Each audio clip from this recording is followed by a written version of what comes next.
Bom dia. Bom dia. Só confirmando... Você devolveu o documento dele? Tá. Só confirmando o seu nome completo, é Maria Francilene Gomes da Silva, é isso? Sim. Dona Maria, nós estamos aqui hoje analisando uma situação ocorrida em 14 de dezembro de 2024, no período noturno, né, lá na folha 33, quadra 33, lote 6, na Nova Marabá. Essa situação envolve como denunciado Wesley do Vale de Jesus e como vítima Eucilene da Silva Souza. A senhora conhece essas pessoas? Sim. O que a senhora é deles? Dela eu sou irmã e dele eu sou prima. Certo. Então, meus sentimentos, tá, em relação à sua perda. Considerando, então, o fato da senhora ser irmã da vítima, a senhora vai ser ouvida como informante, porém tem obrigação com a verdade para contribuir com a justiça, tá? Sim. Só para esclarecer, à sua direita estão os promotores de justiça e à sua defesa está o defensor público. Eles vão iniciar fazendo algumas perguntas aos senhores. Os senhores jurados também poderão fazer perguntas e eu também ao final, se for necessário. Se a senhora não entender a pergunta, a senhora pode ficar muito à vontade para pedir para repetir e para esclarecer, tá? Sim. Sempre falando com o microfone bem perto da boca para que a gente consiga ouvir bem a sua voz. Passo a palavra ao Ministério Público, por gentileza, doutor. Bom dia.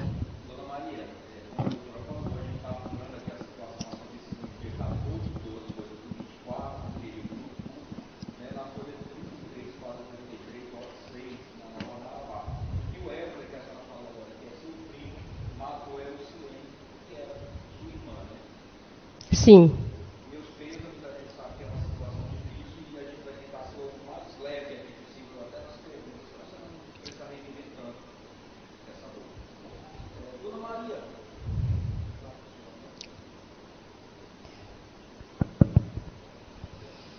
Dona Maria, a senhora sabe há quanto tempo eles conviveram? Por quanto tempo eles conviveram? Olha, quando eu fiquei sabendo que eles estavam junto, que eles conviveram junto, que ela me falou, já estava com 5 anos, se eu não estou enganada. É que ela me disse. Eles dois não tiveram filhos, não, né? Não. Mas não. Ela tinha filhos? Tem. Quantos? 6. 6 filhos. 6. Tinha neto também já, né? Sim. A sua mãe, ela já tinha morrido ou morreu depois da morte dela? Com 1 ano que minha mãe faleceu, aí ela faleceu. A minha mãe faleceu dia 1º de dezembro de 2023. Isso. E aí, dia 14 de dezembro, ela morreu também. Tá. Eucilene, ela morava perto do Marcos, né? A senhora também morava ali perto, né? Nós morava tudo junto. Então todo mundo perto, né? Isso. A senhora via brigas entre ela e Wesley? Sim. Eram brigas constantes? Sim. Wesley lesionava ela, praticava maus tratos. A senhora sabe dizer? Ela chegava a dizer para a senhora alguma coisa? Falava que ele xingava ela, né? Era um relacionamento muito conturbado, de brigas, direto. Ciúme, ele tinha muito ciúme dela. O ciúme dele era tão grande, tão doentio, que ele tinha ciúme dela até com nós, da família. Então, assim, ela não podia muito conversar comigo. Nós morávamos dentro da casa, né? Eu morava no fundo e ela na frente, porque minha mãe faleceu, nós ficamos lá morando junto. Então, assim, eu ficava mais com meu pai, porque meu pai mora na roça. E aí eu passava 30 dias com meu pai, 30 dias aqui em Marabá. Resolvi o que tinha de resolver, meu esposo também trabalha aqui. Um neto que morava com nós também, que agora ele está morando separado. Então ele se achava o dono dela? Isso. Exatamente. A senhora sabe dizer se ele usava, tem informação de que ele usava crack, a senhora sabe dizer isso? Sim, ele usava droga. Era ele constante isso? Constante. Era constante. Ele trabalhava? Olha, quando ele chegou aqui, ele começou a trabalhar, né? O meu irmão arrumou um emprego para ele, aí ele fazia uns bicos. Depois meu esposo, ele trabalhou com meu esposo, mas só trabalhou 3 meses. E aí, era um cara difícil, é? Ele era muito, ele discutia com os patrões, com o funcionário, o gerente da empresa mesmo, ele discutia muito. Ele era um sujeito agressivo? Isso. Agressivo, ignorante. Dona Maria, nesse período da morte, eles estavam separados? Tava. Quem pediu a separação? Foi ela? Ela. Foi ela? A casa era dela? A casa é nossa, que é da minha mãe e do meu pai. A senhora sabe dizer se ela tinha medida protetiva? Tinha. Tinha medida protetiva? Tinha. Nesse dia específico, conta pra gente o que aconteceu. A senhora chega depois que ela morre já, né? Não, eu estava na roça, eu cheguei na sexta-feira, à tarde. Eu cheguei na sexta-feira à tarde, eles já estavam separados, ela já tinha medida protetiva. E aí nós estávamos em casa, só eu, ela, meu esposo. Deixa eu só perguntar uma coisa, antes da senhora prosseguir. Sim. Ela estava aparentando estar com medo? Ela chegou a dizer para a senhora se estava com medo de alguma coisa, dele quebrar essa medida, fazer alguma coisa, alguma maldade com ela?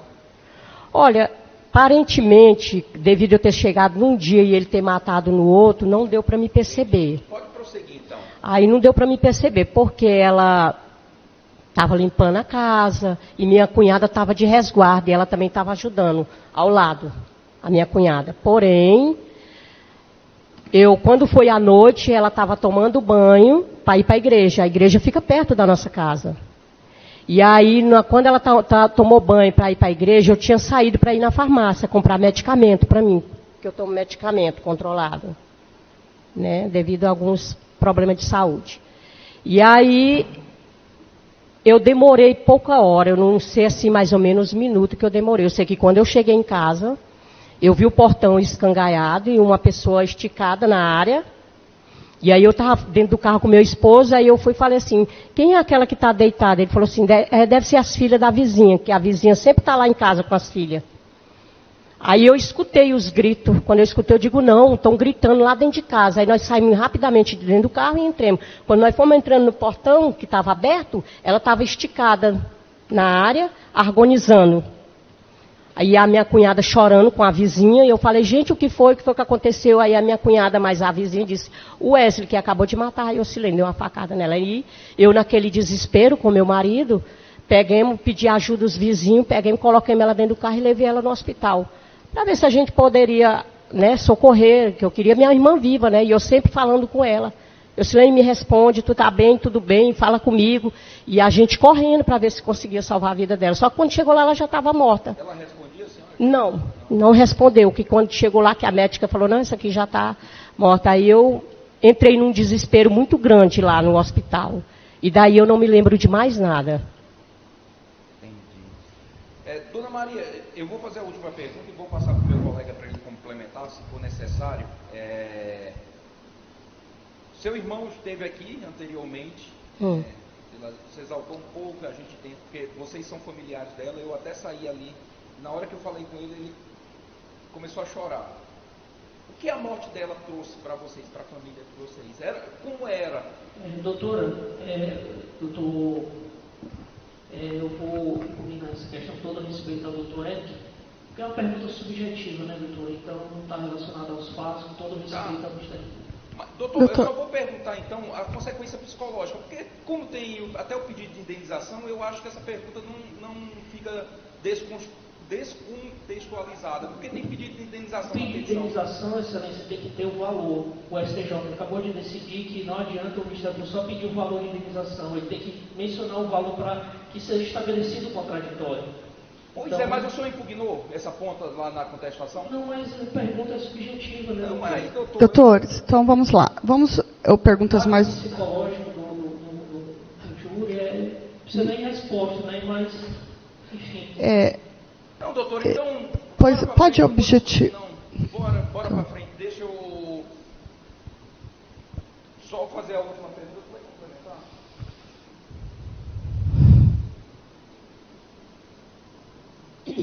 A senhora sabe em que circunstâncias ele foi preso?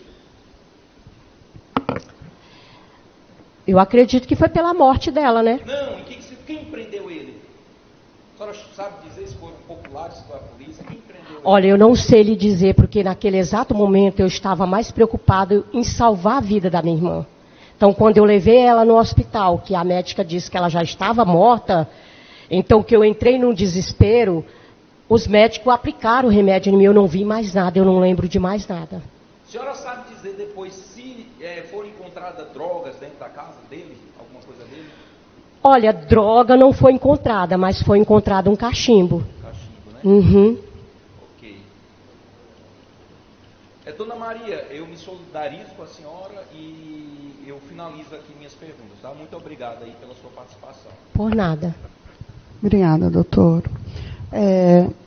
Pois não, doutor, pela defesa. Maria Francilene Gomes da Silva, senhora, não é isso? Sim. Senhora Maria Francilene, queria iniciar aqui também, igual competente promotor aí, dizendo, solidarizando com a mão da família, tá bom? Obrigado. Situação do Éder, de nada. E as minhas perguntas vão ser assim, bem objetivas, para a gente não estar aqui também revitalizando a própria família. Deixa eu fazer uma pergunta para a senhora. Foi dito aqui no depoimento anterior pelo seu Marcos que vocês, e a senhora também reiterou agora, que vocês são primos, não é isso? Sim. São parentes de uma família, vocês, né? Então, Sim. eu pergunto para a senhora a mesma pergunta que eu fiz para o seu Marcos. A senhora conhecia o seu Wesley há muito tempo? Sim. A senhora sabe dizer, a senhora conheceu ele antes dele ser usuário de drogas? Sim. A senhora sabe dizer como era a conduta social dele, a personalidade, o convívio dele antes de entrar na droga e depois que ele entrou na droga? Olha, eu conheci o Wesley na época que ele era adolescente, em Paraíso Tocantins, porque eu também morei lá. Pois não. Então, na época, ele era um adolescente que ele deu muito trabalho para a mãe dele e o pai dele. Muito trabalho mesmo. É tanto que o local que o meu tio trabalhava, que meu tio era borracheiro. O pai dele é borracheiro. Era borracheiro, já morreu. O pai dele já morreu. O pai dele é irmão da minha mãe. E o local que o pai dele trabalhava, lá, na borracharia lá, o dono do posto lá era muito amigo do pai dele. Lá ficou trabalhando o pai dele, os irmãos dele, inclusive alguns aprendeu até a profissão. E aí lá ele mesmo deu tiro nesse posto de gasolina lá, que é do dono do posto de gasolina lá. E inclusive lá o pessoal, o dono do posto deu até parte dele, do Wesley. Porém, quem recebeu a intimação foi o pai dele. Já como adolescente. Ele como adolescente. E aí o pai dele quem recebeu a intimação. E o pai dele ficou muito contrariado, muito chateado, muito decepcionado, porque o pai dele disse que nunca tinha pisado numa delegacia. E aí, por causa dessa atitude dele, o pai dele teve que comparecer na delegacia. Então, assim, foi um momento para o meu tio que ele ficou muito triste, né, com esse problema. Mas na época ele era adolescente, né? Então, assim, eu morei na época lá, vim embora, eles ficaram lá no Tocantins, vim embora e tudo. E aí, quando ele se envolveu com a minha irmã, eu já morava aqui. E ele se envolveu com ela, que eles passaram a morar junto, que aí ela veio para cuidar da nossa mãe, que estava doente, e eu cuidava do meu pai, como estou cuidando até hoje. E aí, minha mãe faleceu e tudo, eles ficaram morando junto. Então, assim, ele continuou sendo o mesmo, não mudou nada. Ele trabalhava, não segura emprego, ele fazia bicos, bico aqui, bico acolá, e também não segurava nos bicos também, né? Então, assim, o que ele conseguia financeiramente, ele gastava com entorpecente. Estava dominado pelo... Isso, exatamente. A gente até propôs para ele fazer tratamento, né? Para ele fazer tratamento, para ele se livrar e tudo. Ele até aceitou, mas aí depois ele deu para trás. A pergunta inicial está bastante respondida para o jurado saber quem eles estão julgando. Qual é a minha pergunta inicial para a senhora? O Marcos, o irmão da senhora, ele tinha um bom relacionamento com Wesley? Sim, tinha. Eles tinham uma relação de amizade? Sim, tinha. Não é porque é meu irmão eu estou defendendo, não. Tinha. Meu irmão ajudava muito eles dois, dava muito conselho, devido a ver as brigas dos dois. Meu irmão dava muito conselho, porque meu irmão convivia mais com ele ali do que eu. Como eu falo para o senhor, eu passava 30 dias na roça com meu pai, 30 dias ali em casa. Mas os 30 dias que eu ficava lá em casa, eu via a briga deles dois. Então, quando meu irmão via eles dois brigando demais, que era briga, meu irmão ia lá, conversava, aconselhava. Aí eu vou perguntar a última pergunta para a senhora. Aliás, a penúltima. A Eucilene, a irmã da senhora, ela pediu a medida protetiva depois que o pai da senhora teve que vir aqui conversar com ela, para ela poder pedir a medida protetiva. Foi assim que funcionou? Ela pediu a medida protetiva porque ela disse que pedia para ele sair da casa e ele não saía. Ficava insistindo no relacionamento. E ele era muito agressivo. Entendeu? Aí meu pai ligava para ela, conversava com ela conversava com meu pai e contava tudinho. Foi. Aí ela pediu para que meu pai viesse para acompanhar ela. Aí foi como... Foi. Aí ela fez a denúncia num dia. Ela fez num sábado. Ele matou ela com 7 dias que ela tinha feito a denúncia. Exatamente. A senhora sabe se ele recebeu o papel da justiça com a medida protetiva? Olha, eu não sei lhe dizer se ele recebeu. Não sei. Dona Maria Francinene, novamente nos pesos, tá bom? Obrigada. A Defensoria se solidariza com a dor da família também. E a senhora respondeu muito bem as perguntas, tá bom? Muito obrigado. De nada. Obrigada, doutor. Senhores jurados, tem alguma dúvida, alguma pergunta, algum esclarecimento? Não? Dona Maria, só um esclarecimento a mais. A Eucilene tinha filhos? Sim. Eram filhos comuns com Wesley? Não, ela nunca teve nenhum filho com ele. Quantos filhos ela tinha? Ela tem 6. 6 filhos. Isso. Ela já tinha netos? Tem 2 netos.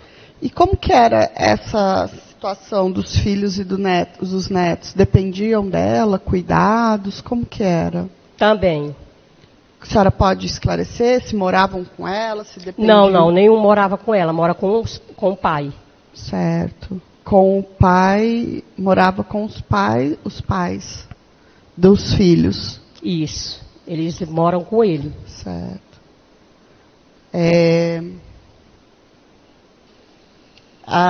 E a idade do filho mais novo dela? Olha, se eu não estou enganado que ele teve no velório, eu acho que ele tem uns 10 anos. 10 ou 11 anos. 10 anos, o mais Isso, novo, né? O mais novo, caçula. Dos 6. E tem uma menina de 17 anos, que ia fazer 18. Eu não sei se já fez ou ainda vai fazer. Uhum. Certo. Tá certo. E eles moram em Marabá, outro lugar? Não, moram no Tocantins. Os 5 moram no Tocantins e tem um que mora em São Paulo. Que é o mais velho. Que é o pai das crianças, dos netos. Não. Os netos é de uma filha mais velha dela. Ah, tá. Que Entendi. mora com o pai. Pai dela, né? Que mora com o pai dela, com o avô. Ah, tá. Mora com o avô lá. Isso, mora com o avô. É. Ela mora junto com o pai dela. Tá certo, então. Dona Maria, muito obrigada, tá? Pelo seu comparecimento. Podemos dispensá-lo? Dispensá-la, doutora? Certo. Tá, então, obrigada. muito obrigada pelo seu comparecimento, pelos seus esclarecimentos. Obrigada. A senhora está dispensada. Bem. Vamos, então, agora, iniciar a gravação novamente. Vamos dar continuidade, passando ao interrogatório aqui do senhor Wesley. Wesley, mais uma vez, bom dia. Meu nome é Alessandra, sou a juíza-presidente aqui do Tribunal do Júri. Estamos hoje aqui nessa sessão plenária, onde estão aqui os 7 jurados sorteados para a realização do seu julgamento. Neste momento, eu vou dar início ao seu interrogatório. O interrogatório é o momento que o senhor tem para falar, trazer a sua versão dos fatos, de tudo que está sendo aqui imputado ao senhor, tá? Então, este é o momento que o senhor tem para falar diretamente a todos que estão lhe ouvindo. Eu vou iniciar fazendo algumas perguntas ao senhor, primeiro para qualificar o senhor. nome de mãe, data de nascimento e algumas mais. Após, eu vou ler aqui os fatos que estão sendo imputados ao senhor, e a partir de então é o momento que o senhor tem, como eu já observei, para falar a respeito desses fatos, apresentar a sua versão sobre tudo isso. Porém, acerca dos fatos, o senhor também tem o direito de permanecer em silêncio. É um direito do senhor, isso não lhe traz qualquer prejuízo, certo? Quero observar que antes do início do seu interrogatório foi oportunizada uma entrevista reservada com o defensor que lhe assiste aqui nesta oportunidade para maiores esclarecimentos, tá certo? Observando também que o senhor hoje vai falar aqui em especial para os senhores jurados, que são os julgadores do fato, tá certo? Então vamos lá. Eu vou pedir a gentileza que o senhor, quando responder, com o microfone bem pertinho da boca para que a gente consiga ouvir, tá? Então vamos lá. Confirma para mim o seu nome completo. Wesley do Vale de Jesus. Seu Wesley. Só um minutinho. Tá tudo certo?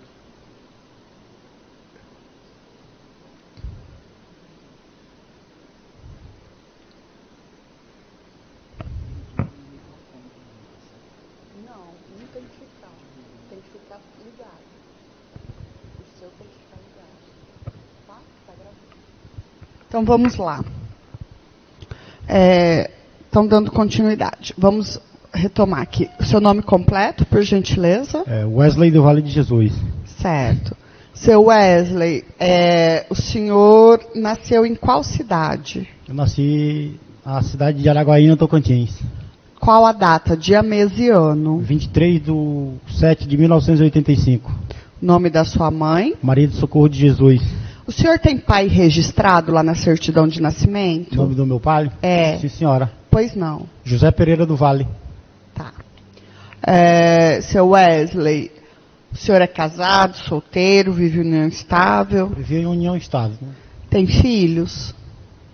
Com esse casamento que nessa união não, mas tem filhos com outras mulheres? Quantos filhos? São 3 filhas.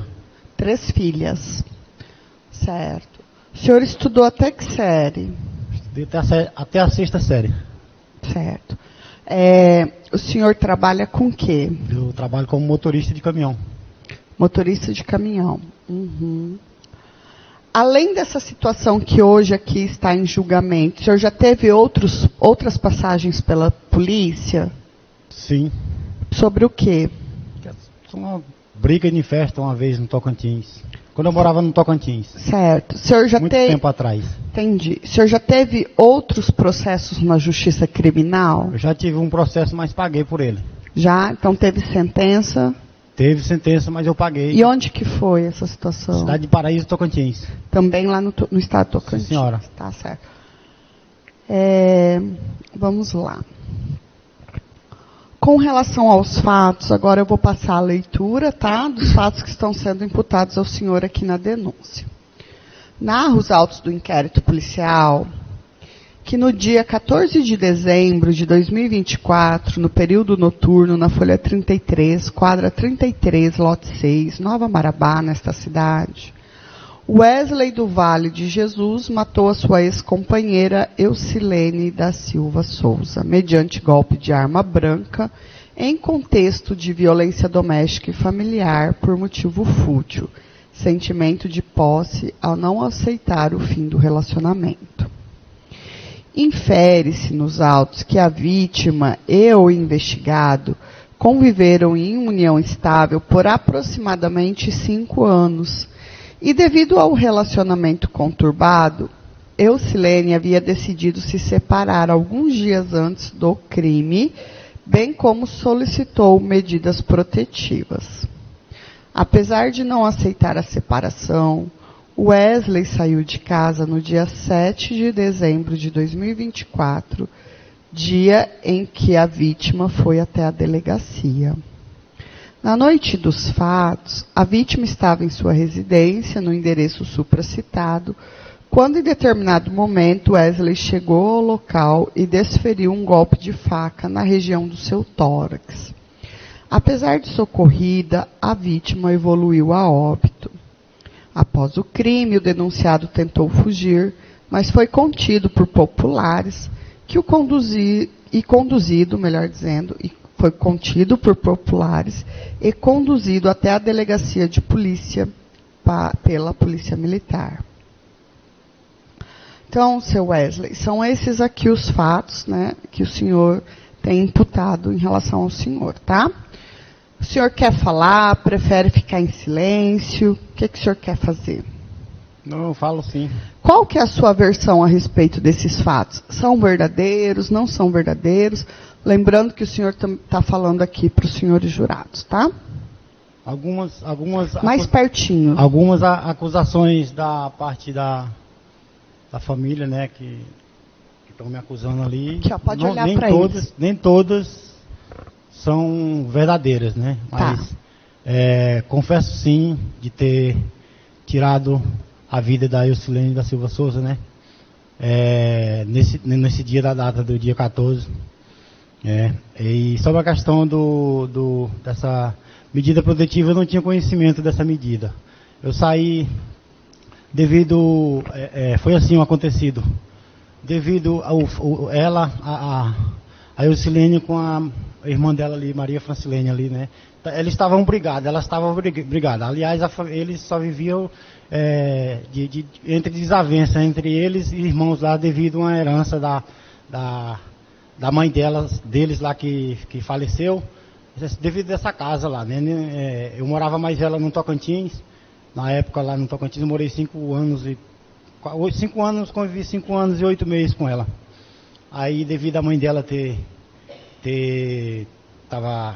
adoeceu, aí nós viemos para cá para ela dar continuidade a tá cuidando da mãe dela, né? Inclusive eu não estava nem querendo vir para cá, mas aí pela mãe dela eu vim, né? Que a mãe dela é minha tia, né? Nós somos parentes, praticamente nós somos parentes. Eu e ela ali, ela é minha prima, né? E aí na época que nós viemos do Tocantins para cá para Marabá, a Ilcilene, inclusive até os irmãos dela foi buscar ela lá no Tocantins, devido a Maria Francilene. Vou pedir o senhor falar um pouquinho mais perto do microfone. A Maria Francilene estavam brigadas sobre um negócio de quem era para estar cuidando da mãe deles e tal. Aí nós viemos, aí a mãe dela chegou a falecer no ano de 2023, dezembro de 2023. Aí eu passei a conviver, né, na residência da mãe dela, lá que morava a mãe dela, lá tipo uma kitnet, que mora o irmão dela na frente, a casa da mãe dela no meio, e no fundo tem uma kitnetzinha, tipo um cômodo com banheiro. Aí a Maria Francilene não morava lá nesse tempo ainda, quando nós veio, aí passou um tempo, quase já um ano, aí foi aonde elas entravam em confronto devido à moradia da casa, né? Aí confesso também que realmente eu entrei numa recaída de estar usando entorpecente, eu estava sob efeito de droga e de cachaça, entendeu? Isso eu confesso. Tá. E sim, mas às vezes que tinha oportunidade eu trabalhava, entendeu? Eu sempre fui trabalhador desde de infância.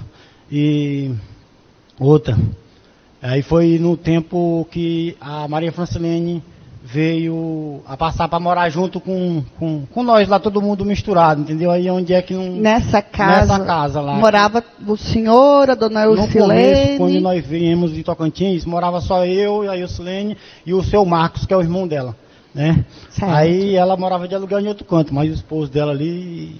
Aí, nos dias dos fatos aqui, morava quem lá? Na verdade, a Maria Francilene só tinha levado os trem dela para lá. Quem estava morando lá era o esposo dela aí, que ele trabalha aí aqui no Marabá, né? E estava morando nesse cômodo lá no fundo, eu mais ela na casa que era da mãe dela, né? Inclusive o próprio Marcos mesmo tinha cedido a casa para ela, né? Certo. E aí ela estava lá para uma terra que o pai dela tem para cá. Quanto tempo que o senhor já convivia com a dona Ilcilene? Aqui em Marabá? Não, no tempo total que vocês conviviam. Eu convivi com ela há 5 anos e 8 meses. 5 anos e 8 meses. Quase 6 anos. Certo. E como que era o relacionamento de vocês? O meu relacionamento com ela era assim, né? Não tem esse relacionamento que não tem desavença, que não tem brigas, né? Mas da forma que eles falam, que é sempre conturbado, isso não é verdade, né? Porque não tem esse casal que ele não tem uma discussão. Mas a partir do momento que eu comecei a ter a recaída de usar droga, ela sempre reclamava, ela sempre, né, queria o meu bem, assim, queria sempre, como é que se diz, queria assim, um dia que eu mudasse, né, transformasse a minha vida. Eu estava assim, tipo, numa recaída, né, eu comecei a usar crack e não estava mais dando conta de me controlar, né. Aí, voltando lá na conversa, aí a desavença entre eles, ela, Dona Maria Francilene e a Ilcilene.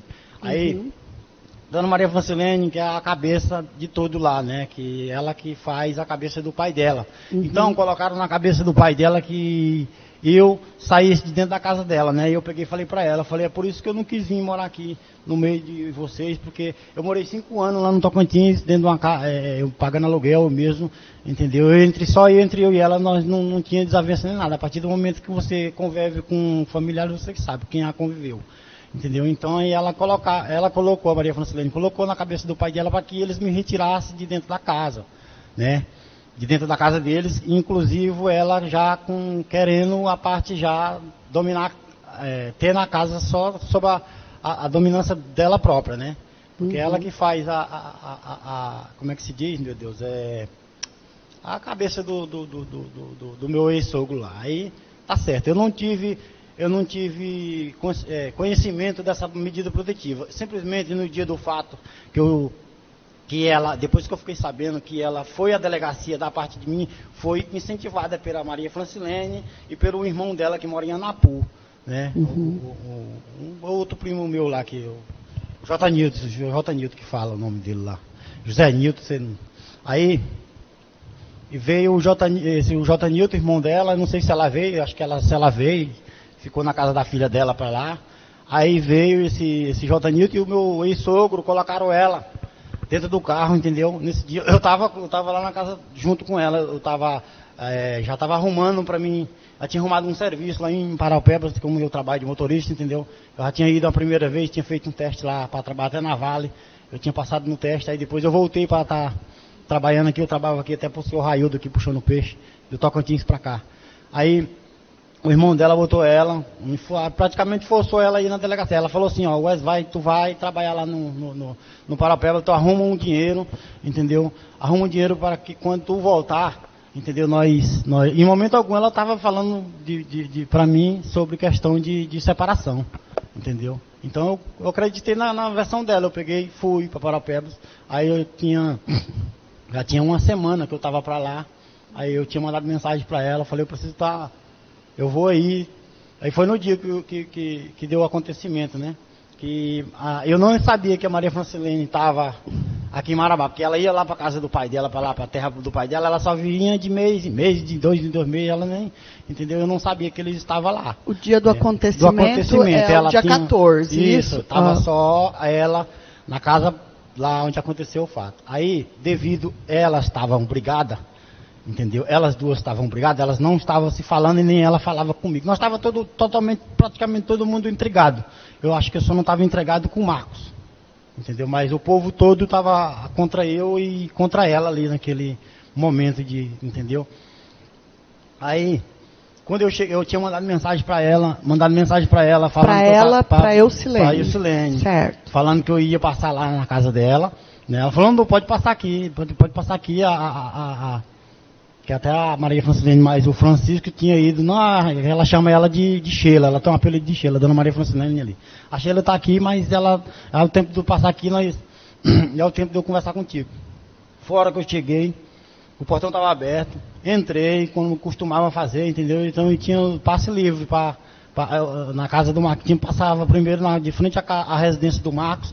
Aí eu não vi ninguém. Na hora que eu passei, não vi ninguém. Nem a esposa do Marcos, que é a Jeane, nem o Marcos. Acho que ele estava lá para dentro do quarto dele, eu não sei. Aí eu só tinha visto ela.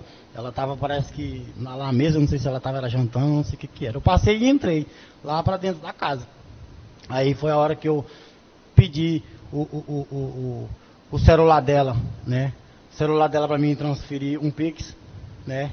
Do dinheiro que eu tinha ganhado lá, lá em Paraupebas. Aí foi onde eu me deparei com as mensagens da Eucilene com a Maria Francilene, dizendo que ela tem esses áudios das conversas delas duas, dizendo que a Maria Francilene dizia que a Eucilene da Silva Souza estava me traindo, que estava traindo, não sei o que, tu tá traindo, teu drogadinho, não sei o que, ela só me tratava dessa forma, essa, dona Maria Francilene. Aí foi aonde eu cheguei nela, né, e na hora que eu me deparei com as mensagens no celular dela, né, ela quis ainda tomar o celular e eu perguntei a ela o que era significar, o que era aquilo lá, sendo que ela tinha pedido para mim trabalhar, juntar o dinheiro para que nós arrumasse um lugar, um canto para nós ficar, para nós sair de dentro da casa, para, né, para deixar ela à vontade do jeito que ela estava querendo. Aí foi aonde eu vim perder o meu momento de fúria e de raiva, entendeu? Isso não justifica de eu ter feito isso, né? Acabei com a vida dela e acabei com a minha vida também, né? Que eu estou preso, né? Mas nada disso justifica, estou aqui né? Perante o tribunal de um júri, perante a lei dos homens, né? Estou aqui para pagar pelo que eu fiz, arrependido, entendeu? Estou arrependido sim por de eu ter feito cometido essa fatalidade, né?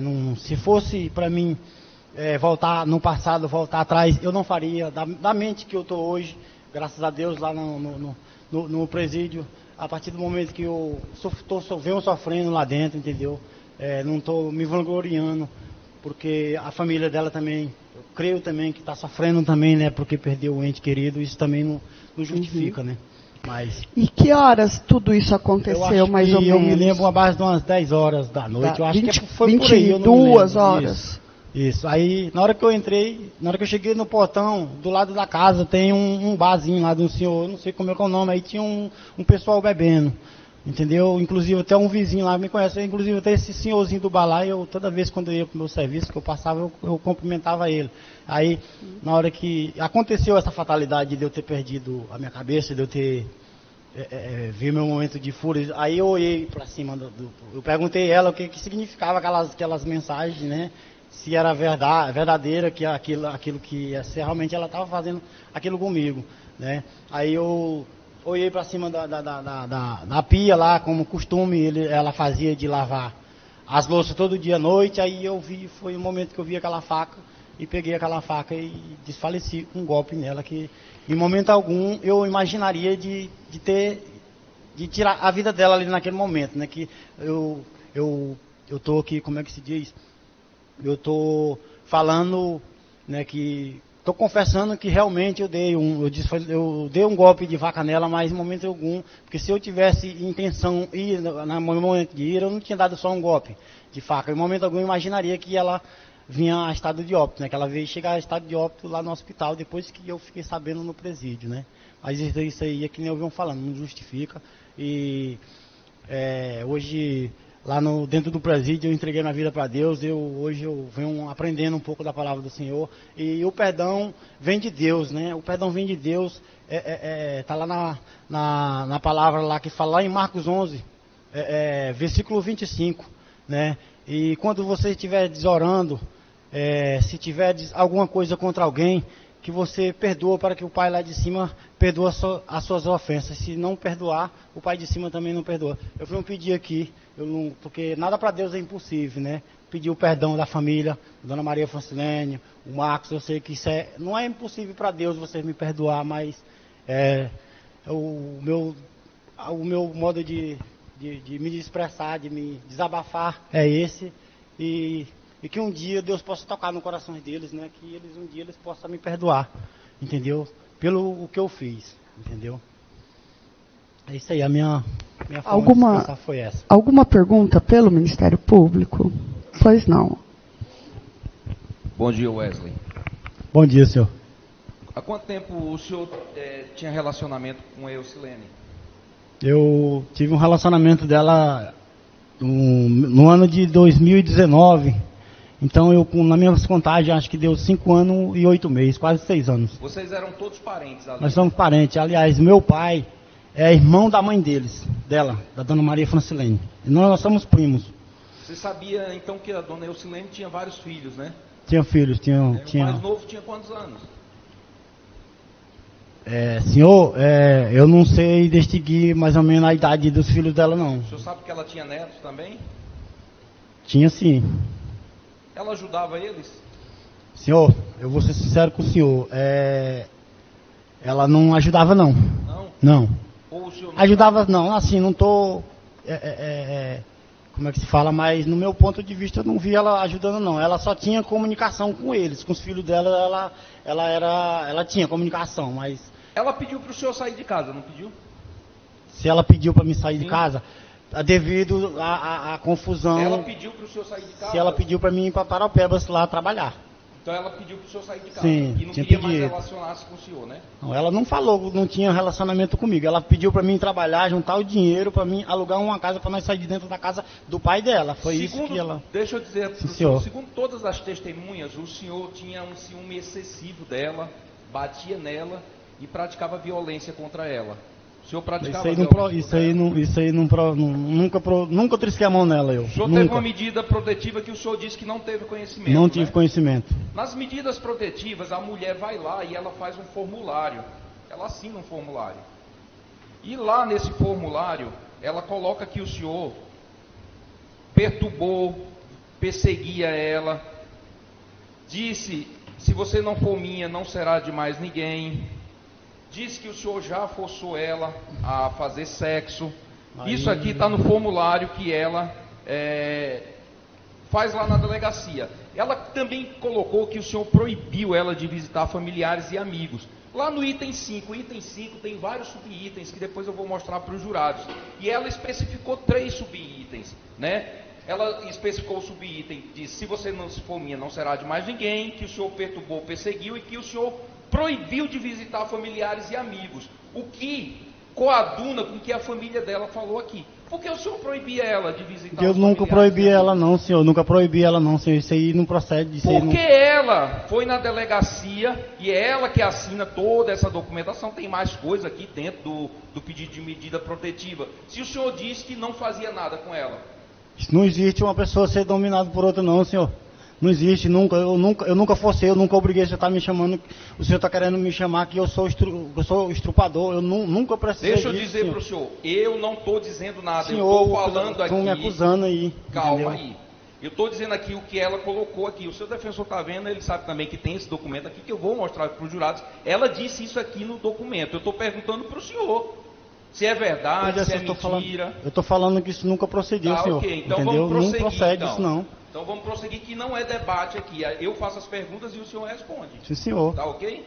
Mas o senhor já está se alterando. O que coaduna parece com um sistema agressivo que o senhor, a família dele também falou. O senhor era um sujeito agressivo? Não, senhor. Doutor Eric, Oi, doutor. com bom respeito pelo seu trabalho. Eu já confesso, doutor. Ele já confessou. Ah, doutor, mas eu tenho que fazer as A perguntas. dosimetria que vai aplicar a doutora Alessandra. Então, eu acho até que, respeitando não é o perfil do senhor, né? De fazer isso, mas acho que até uma humilhação, né? Não é, doutor. Ele já confessou, a pena mínima é 20 anos, então Tá. eu acho que a gente fica. Eu sei, então o senhor está batendo aí. Eu não estou no embate, eu nem estou tentando também humilhar ele, nem ninguém. Ele até falou da família da vítima, uma coisa que eu não gosto também, que eu acho que a família está ali. O que a gente pode fazer é o seguinte, já que o senhor está dizendo, é chegar no plenário e dizer, condena, agora... Doutores, vamos seguir as perguntas, Bora. por gentileza. Então tá, vamos lá. O senhor tinha problemas no trabalho? Senhor, eu nunca tive problema no trabalho não, senhor. E lembrando também, doutor, que ele tem a opção de não responder, né? Aí ele não... Até por respeito ao senhor, né? Tá. Eu nem orientei a ficar em silêncio. Tranquilo, mas vamos lá, eu também, em respeito ao senhor e a deferência que eu tenho, eu vou até diminuir menos as perguntas, vamos lá. Então o senhor não tinha problema no trabalho? Não, senhor. Tá, tranquilo. Vamos partir para o segundo ponto. Nesse dia específico que o senhor vai lá na casa dela, o que foi que aconteceu? O que foi que aconteceu? Eu acabei de explicar aqui para a Não, doutora. mas agora eu tô fazendo as perguntas. Então bora lá especificamente. Sim. O senhor chegou lá e conversou o que com ela? Se eu conversei com ela, eu tinha mandado mensagem para ela antes de eu ter chegado na casa dela lá.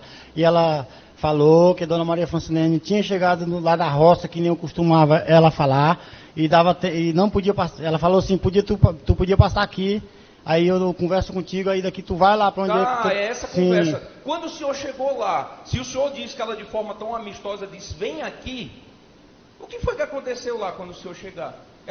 Se o senhor está dizendo, ela chama o senhor lá, vem cá. Aí lá, vocês dois, o que foi? Que conversa foi essa? O que foi que aconteceu senhor, que o senhor matou ela? Se eu tô confessando o que eu fiz, entendeu? Deixa eu falar aqui pro senhor.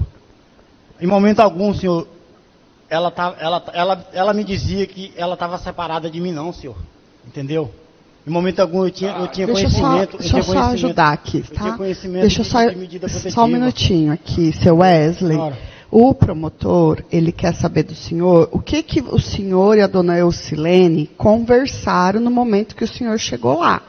O senhor chegou lá e conversou o que com ela? Sobre a respeito, senhora, de nós saímos de dentro da casa, senhora. Entendeu? Foi essa conversa que eu cheguei lá na casa que nós começamos ao ponto a conversar. Entendeu? Sobre a respeito disso. Que eu sair tinha ido lá para da casa. Parapeba, eu tinha ido para Parapeba trabalhar, entendeu? Juntar o dinheiro para que nós saíssemos. Ela mesmo falava assim, não, tu junta o dinheiro, tu arruma o dinheiro para nós alugar uma casa, entendeu? Que eu também já não aguento esse povo aqui de casa, esse povo pegando no meu pé, esse povo, entendeu? Ela falava desse jeito. Pois entendeu? não, doutor. Tá, Era então desse se jeito. ela estava tão amistosa com o senhor dessa maneira, por que o senhor matou ela? Senhor, igualmente eu acabei de me explicar aqui, entendeu?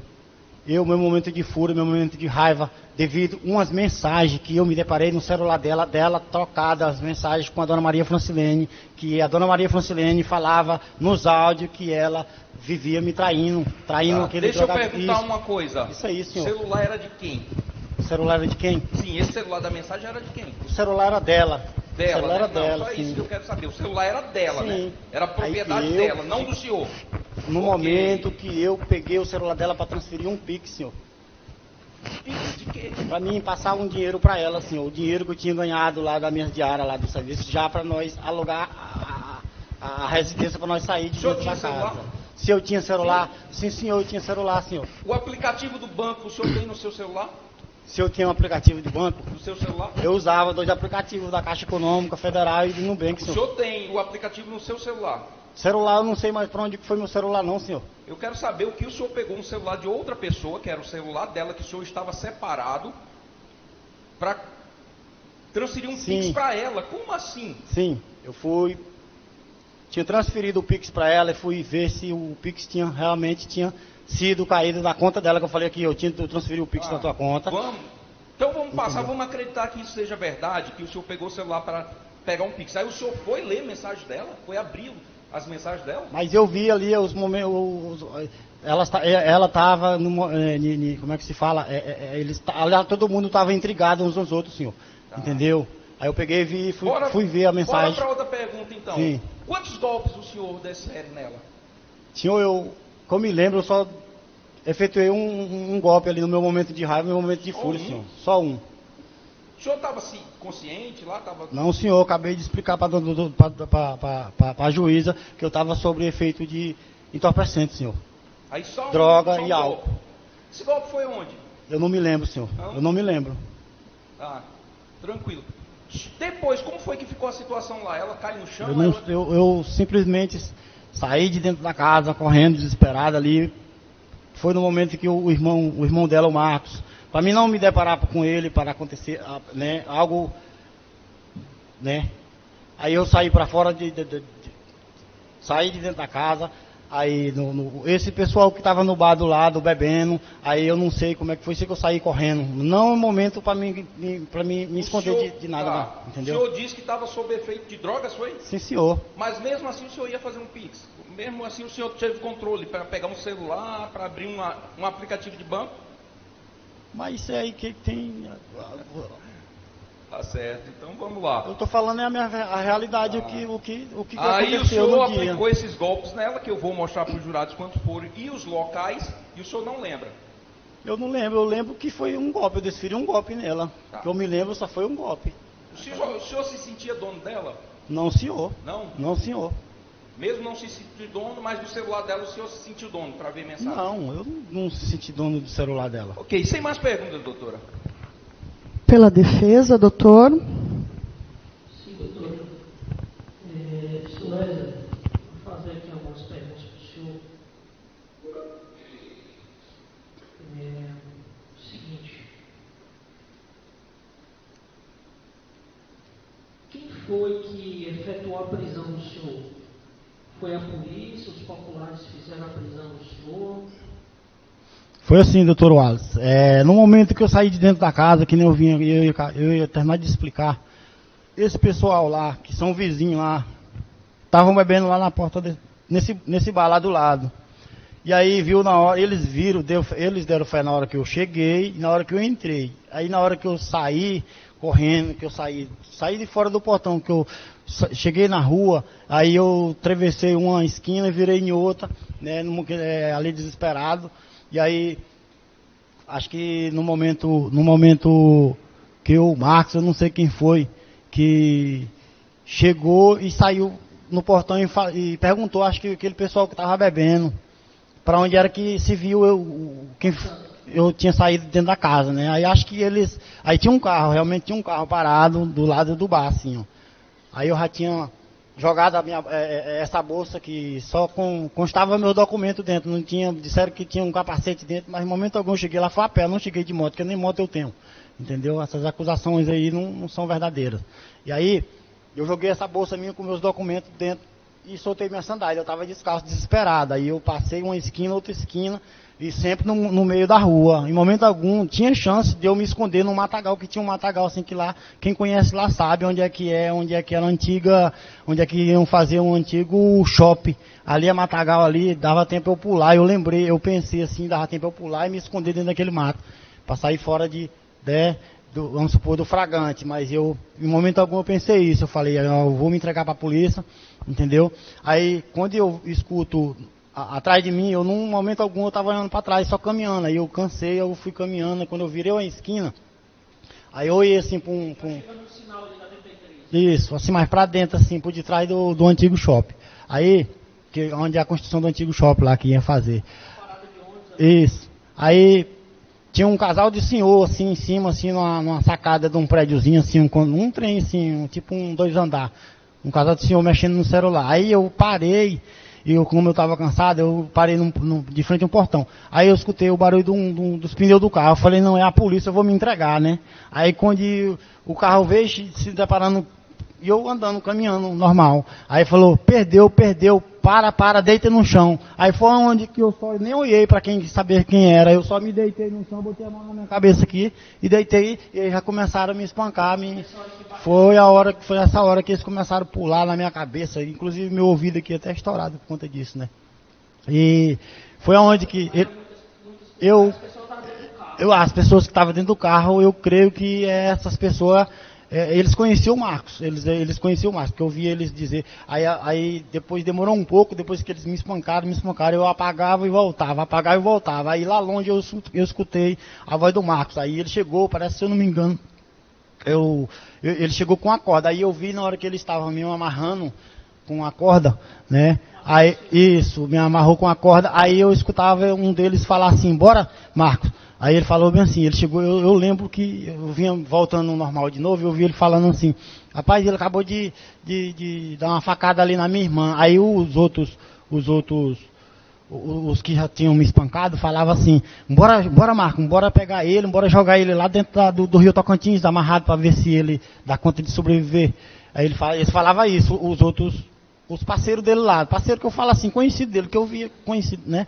Aí a partir do momento foi a hora, aí ele falava assim, aí o seu Marcos foi e falou assim, não vamos fazer isso não, porque tem gente aqui olhando aqui, sim, tinha realmente o casal do senhor. Eles só não me levaram para jogar dentro do rio, porque é piado, né? É amarrado, porque tinha um casal do senhor e já estava gravando.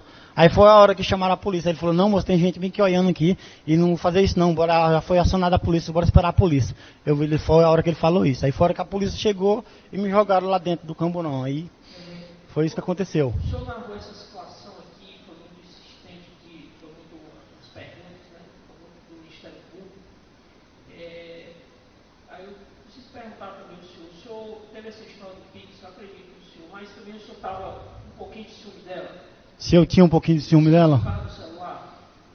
Estava com... Sim. Estava, né? Então, Sim. porque a gente sabe que está todo dia, desde 2013 que eu estou nessa área, a primeira coisa que eu faço é quebrar o celular da mulher. Então está com 12 anos, então preciso dizer para o jurado que o senhor também estava com um pouco de ciúme, e será que eu estava mexendo no celular dela? Sim, isso eu confesso também, né, senhor? Então, senhor, é o seguinte, o senhor tem alguma coisa para falar? Quem vai julgar o senhor são os jurados, né? O senhor é réu confesso, o senhor disse que não se recorda a quantidade de golpes, aí a gente já ouviu, mas quem vai julgar os senhores jurados, né? O senhor tem alguma coisa para falar para os jurados sobre... Para finalizar, o senhor já falou uma vez, mas para o arremate, que é a minha última pergunta, né? O senhor que vai julgar são 7 aí, né? São 4 mulheres, 5 mulheres e 2 homens, né? O senhor quer falar alguma coisa, quer finalizar dizendo algo, né? O senhor já falou para a família, agora para os jurados que vão julgar o senhor. O senhor tem alguma coisa para falar? O que eu tenho de falar para os jurados, né, que se nada que eu falar aqui vai justificar voltar ela, né, em vida, né, mas que nem eu falei para a doutora aqui, né, acabei com a vida dela, né, como acabei com a minha vida também, né, tô sofrendo também, né, naquela cadeia devido a eu estar preso, né, e se eu voltasse ao passado, se eu tivesse a mentalidade que eu tenho hoje, que eu já estou há 1 ano preso, né, eu não fazia o que eu cometi, né. Então eu peço perdão primeiramente a Deus, né, que isso aí eu venho pedindo todo santo dia, e pedir perdão também aí os jurados, né, aos familiares, que eles possam, né, entender aí da melhor forma e que... Estou satisfeito, senhor, do seu depoimento, excelência, eu não tenho mais perguntas, e a gente vai aprofundar, excelência, no momento certo, que é o debate. Sim. A gente vai explorar as provas, vai falar com os jurados. Então, agradeço, senhor Wesley, acredito que foi sincero. Doutora, eu não tenho mais perguntas. Obrigada, doutor. Os jurados têm algum esclarecimento, alguma pergunta a ser feita para o interrogado?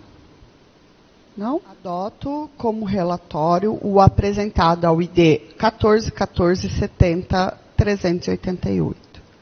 Levando-se à apreciação do Conselho de Sentença, os quesitos obrigatórios e aqueles apresentados pelas partes, os senhores jurados, por maioria de 4 votos, reconheceram que o réu Wesley do Vale de Jesus praticou o delito de feminicídio contra a vítima Eucilene da Silva Souza. Por 4 votos sim e 0 não, os jurados reconheceram a materialidade e a autoria do réu.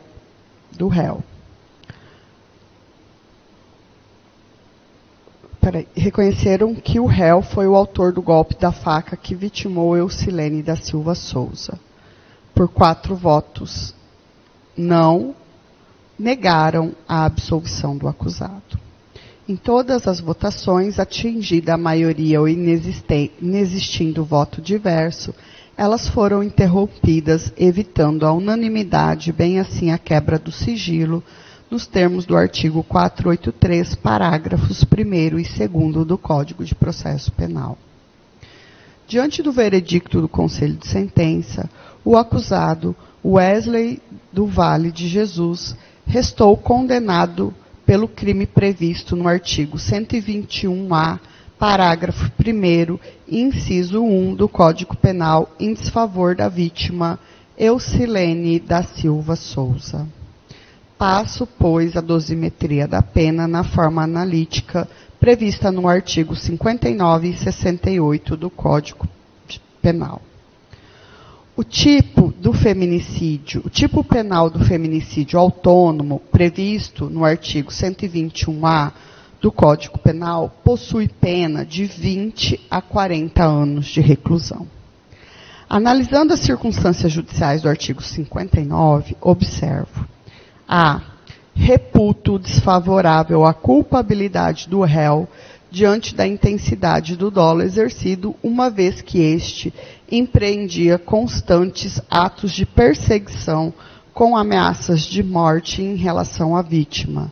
Situação relatada pelas pessoas ouvidas e verificada no FONAR, o que revela acentuada reprovabilidade acima do ordinário do tipo. Antecedentes. Inexistentes condenações transitadas em julgado. Aplica-se, então, a súmula 444 do Superior Tribunal de Justiça, razão pela qual o vetor é neutro. C. Conduta social. Ausentes elementos concretos que permitam sua adequação e valoração. Mantenham-a neutra. D. Personalidade. Não há elementos nos autos que definem a personalidade do réu, motivo pelo qual valoro como neutro. E. Os motivos do crime. Reputo desfavoráveis. Haja vista que o ato criminoso decorreu da não aceitação do término do relacionamento, inclusive logo após esta haver buscado medidas protetivas de urgência em seu desfavor, em procedimento próprio anterior instaurado no dia 7/12 de 2024. Embora não haja nos autos comprovação de intimação do réu acerca da decisão que concedeu as medidas protetivas de urgência à vítima, o contexto revela que ela já se encontrava sob tutela jurisdicional, na forma da decisão de ID 13, de documentos de ID 13, 32, 24, 376, decorrente de situação de risco previamente reconhecido pelo Estado, o que acentua a gravidade concreta do fato. As circunstâncias do crime valoram negativamente, uma vez que o delito ocorreu no interior da residência familiar, no período noturno, ambiente de proteção e intimidade, o que acentua, então, a gravidade concreta. A agressão perpetrada no interior do lar, em ambiente que deveria representar segurança, evidencia maior reprovabilidade das circunstâncias em que o crime foi praticado, ainda mais quando praticado no período noturno, onde as pessoas já diminuem a sua percepção de vigilância ao se prepararem para o seu repouso. G. Consequências do crime também lhe são desfavoráveis, porque a vítima deixou vários filhos, inclusive menores, e netos, que, embora não morassem com ela, provocaram grande desestabilidade familiar em razão da perda da mãe por feminicídio, o que acarreta profundos impactos psicológicos, sociais e financeiros para os filhos órfãos, especialmente para as crianças e adolescentes privados da convivência materna.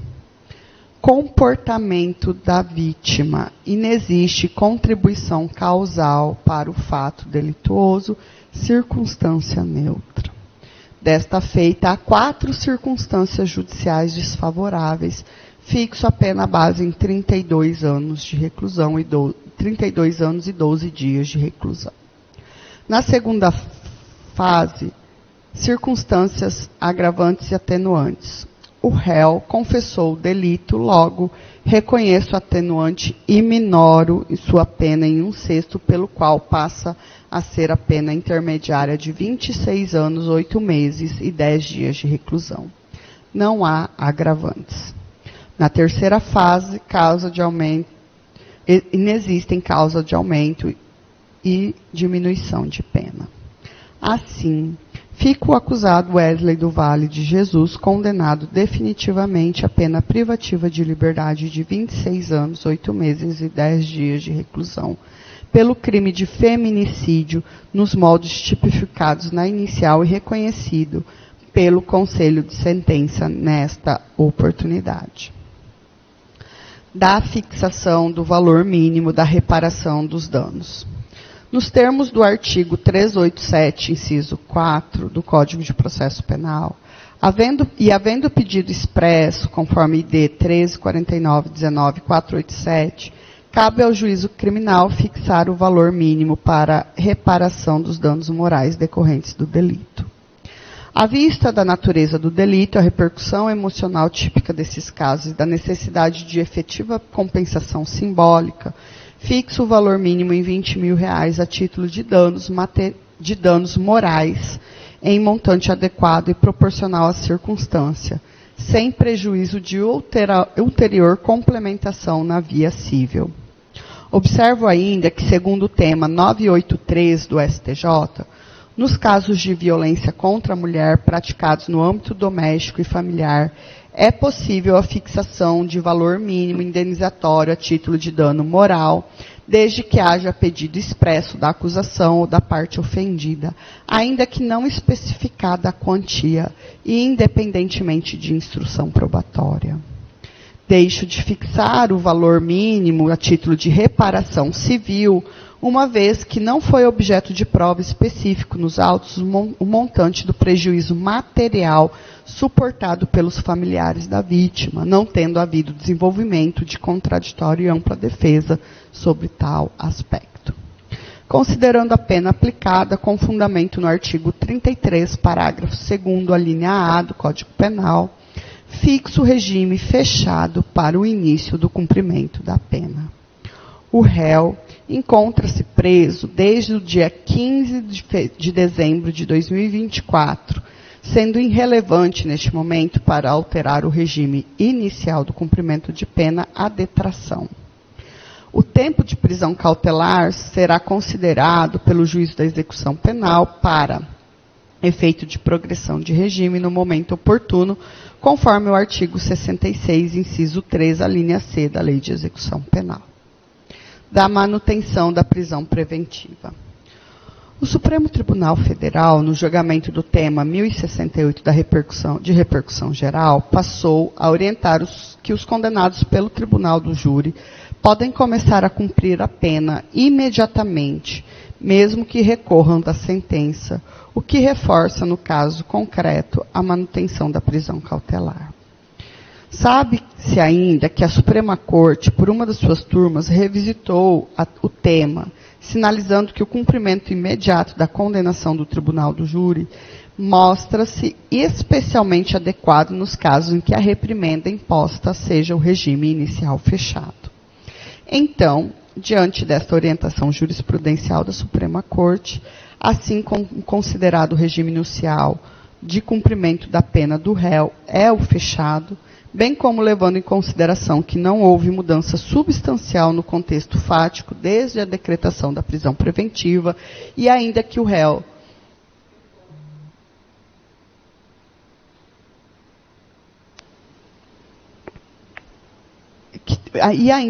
tentou empreender fuga após o crime, vindo a ser contido por populares, considero presentes os requisitos cautelares da prisão preventiva, notadamente a garantia da ordem pública em razão da gravidade concreta do feminicídio praticado no âmbito da violência doméstica. Logo, mantenho a prisão preventiva pelos mesmos motivos e fundamentos, vez que não há mudança fática capaz de justificar a sua revogação. Espeça-se a guia de execução provisória e remeta-se à vara de execução penal competente. Espeça-se ofício que mais for necessário. Sentença publicada na íntegra em audiência, estando cientes as partes, promovam-se as comunicações de estilo.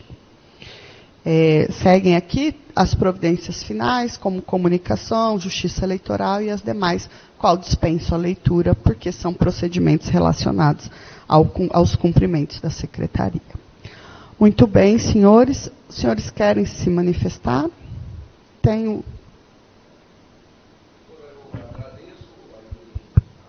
O senhor pode usar o microfone, por gentileza? É porque senão não sai na gravação e nem na transmissão. Eu agradeço a forma que o Ministério Público sempre é tratado aqui por Vossa Excelência, todos os seguidores do Fórum e demais eventuários.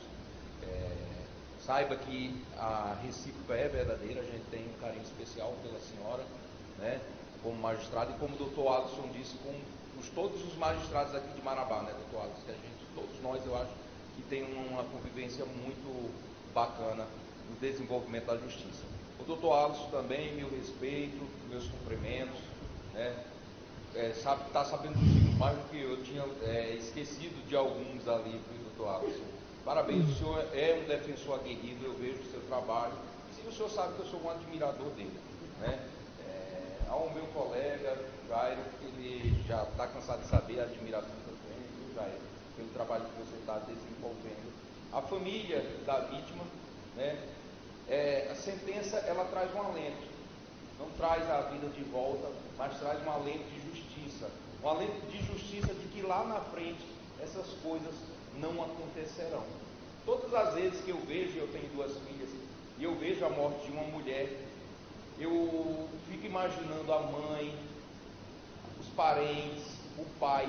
Porque quando a gente pega uma criança no braço, coloca a criança no braço e ela olha pra gente, começa-se a criar um laço de amor tão forte que nem a morte consegue destruir. É um alento que a justiça vai ser feita e que a gente caminha como humanidade para acabar com os crimes de feminicídio. Senhores e as senhoras juradas, parabéns pela forma como se portaram. Eu vi, igual o doutor Alisson falou, realmente todos atentos, prestando atenção e votaram muito bem, com a consciência no que estavam votando e fazendo justiça. Então, o Ministério Público agradece, a sociedade de Marabá agradece, o Brasil agradece. Sem mais, doutora. Obrigada, doutor. Passo a palavra à defesa. Doutora Alessandra, de forma bem breve, né, bem resumida, nós estamos já bastante extenuados já.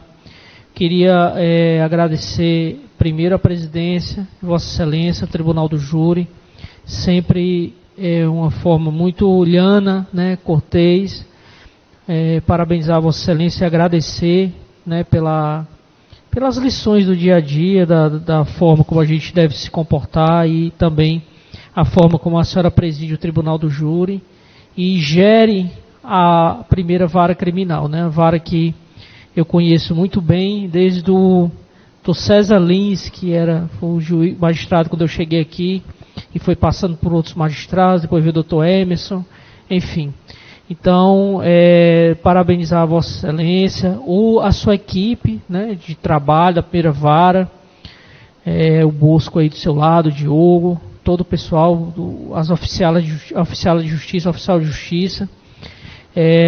Agradecer também ao doutor Eric, né, pela postura, parabenizando também pelo excelente trabalho, já ultrapassando fronteiras, já chegando aí no Inovare, né, a finalista do Prêmio Inovare. Meus parabéns, sou também uma referência no Ministério Público e na região, né, faz também um brilhante trabalho no Ministério Público do Estado do Pará, doutor Jairo, parabéns pelo trabalho, seus estagiários. Queria também cumprimentar a plateia presente, os policiais, a Polícia Penal, o acusado, o seu Wesley, e principalmente os jurados e as juradas, né? É um corpo de votantes altamente qualificado, atentos, e eu sempre digo, a função do defensor público aqui não é enganar jurado, não é plantar prova, não é esconder prova, não. É fazer o trabalho para que o jurado e a jurada vote consciente. Doutor, eu votei para a condenação, mas eu votei consciente. Minha missão está cumprida. Não vamos atrás de voto sim, voto não. Vamos trabalhar para que o jurado vote consciente da melhor forma possível. Foi o que fala no início, né? No juramento que os senhores falam. Então, obrigado a todos. Parabéns pela votação, pela atenção e pelo desempenho na data de hoje. Minha equipe também, o meu estagiário Malone. E, por fim, Excelência, agradecer. Vamos para casa em paz. E muito obrigado. Até a próxima sessão, se Deus quiser. Obrigada, doutor. Obrigada a todos. Então, retornando com a palavra, eu quero inicialmente agradecer tanto o Ministério Público quanto a Defesa, tá, doutores, pela sempre condução urbana no trato, né, nos trabalhos, no desenvolvimento dos trabalhos, como tem que ser, na coerência, como deve ser, no respeito Respeito aqui tanto as famílias que sofrem, famílias da vítima, famílias também da pessoa que está aqui sob julgamento. Então, tudo isso nós temos que enfrentar com muito respeito, com muita urbanidade, porque esse é o nosso trabalho e estamos aqui para isso. Dr. Alisson, o senhor teceu alguns comentários sobre a situação de politização, né? E é muito importante que as pessoas entendam que o nosso trabalho, ele não depende dessa politização. Nós estamos aqui trabalhando, todas as quintas-feiras, eu pelo menos estou aqui. Todos os casos, senhores jurados, que chegam aqui são graves. Todos os casos que chegam aqui envolvem os principais bens jurídicos das pessoas, que é a vida e a liberdade. Todas as quintas-feiras, nas sessões que são realizadas aqui, nós lidamos com situações difíceis, com famílias em situação difícil, com famílias aí, como eu falei, seja das vítimas, sejam das pessoas que estejam aí sob julgamento, aniquiladas nos seus sentimentos em relação a tudo que está sendo vivenciado aqui. Então, este é o nosso trabalho, e nós temos que conduzir isso de forma mais humanizada possível, de forma a tratar todas essas pessoas envolvidas aqui de forma mais humanizada possível, seja quem for. Porque, apesar de tudo, somos todos seres humanos, somos todos os seres humanos envoltos dos nossos sentimentos e das nossas aqui aflições que nós carregamos no dia a dia. Então, nós trabalhamos constantemente com situações difíceis, com sentimentos, né, difíceis, com sentimentos aí muito, muito prejudicados em razão de tudo que é vivenciado aqui em todos os julgamentos. Então, esse tratamento respeitoso, esse tratamento urbano, ele deve ser preservado sempre que possível, sem politização, sem enfrentamentos em relação a isso tudo, porque isso sempre traz muito mais constrangimento, muito mais dor, e a gente tem que ser muito cauteloso e muito cuidadoso com tudo isso. E isso, senhores, não cabe só a mim, mas a todos os senhores que estão envolvidos, porque todos fazemos parte, neste momento, de um julgamento justo, de um julgamento urbano, de um julgamento respeitoso. E tudo isso envolve todos esses pilares, que foi muito bem colocado aqui para o senhor. Então, mais uma vez, senhores, eu agradeço e parabenizo pela condução dos trabalhos de forma respeitosa, urbana, que os senhores têm aqui.